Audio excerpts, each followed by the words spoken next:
Pengorbanan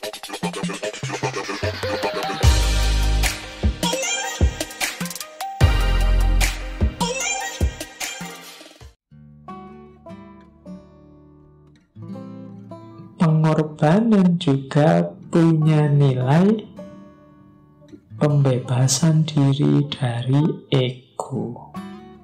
Orang yang berkorban itu kan orang yang sedang nantang egonya. Manusia itu kan biasanya ingin senangnya sendiri, ingin enaknya sendiri, ingin benarnya sendiri.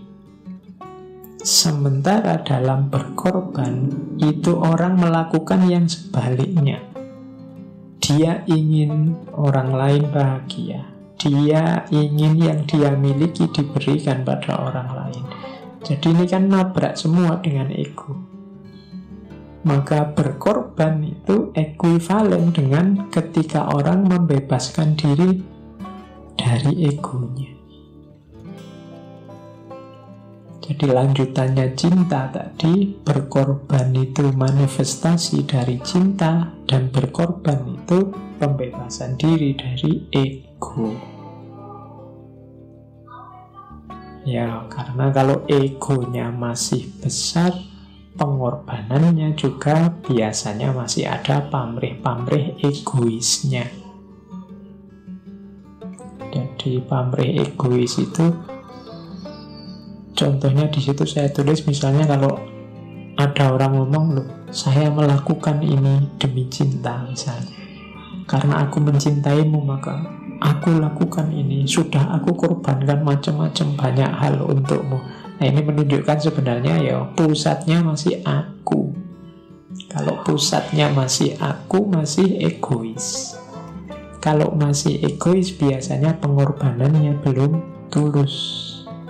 Masih ada pamrih-pamrih.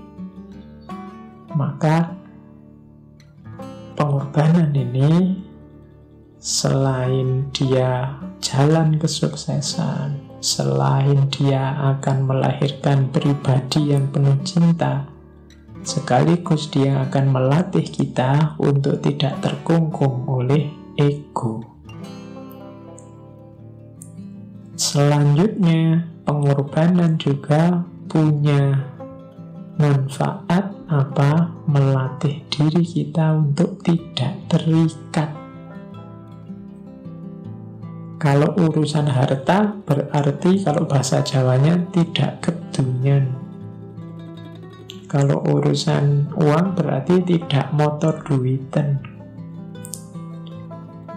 Kalau urusan pokoknya tidak terikat dunia. Tidak terikat dunia itu ya, dunia itu tidak terlalu berat dan tidak terlalu kita berarti dalam hidup ini. Orang yang mudah berkorban, bahasa Jawa ini mungkin nyah-nyoh, itu kan orang yang tidak sangat terikat dengan hartanya. Orang yang pelit, orang yang susah sekali berkorban, itu biasanya orang yang sangat terikat dengan kepemilikannya.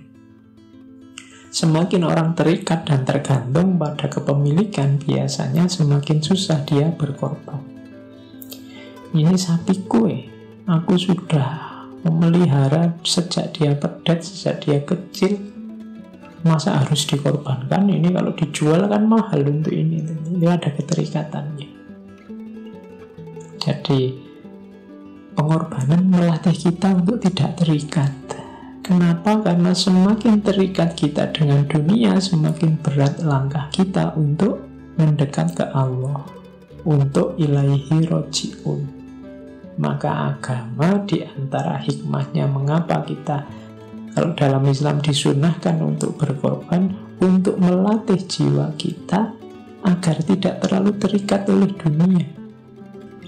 Melatih kita untuk menyapih dunia. Karena kalau tidak, kalau kita nyusu terus ke dunia, kita tidak akan jalan-jalan ilaihi roji'un. Kita tidak akan bergerak mendekat ke Allah.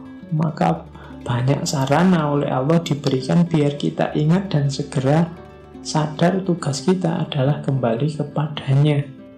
Dunia hanya media, hanya alat, hanya sarana. jangan memberati kita dan jangan dijadikan tujuan. Nah, berkorban dan pengorbanan itu mendidik jiwa secara luar biasa untuk tidak terikat oleh dunia. Nah, teman-teman, ada berapa tadi ya? Ternyata mentalitas orang yang rela berkorban itu ada banyak manfaatnya. Selain tadi merintis jalan untuk sukses, kemudian juga pembebasan diri dari ego, kemudian juga melahirkan jiwa yang penuh cinta, dan juga melatih kita untuk tidak terikat oleh dunia.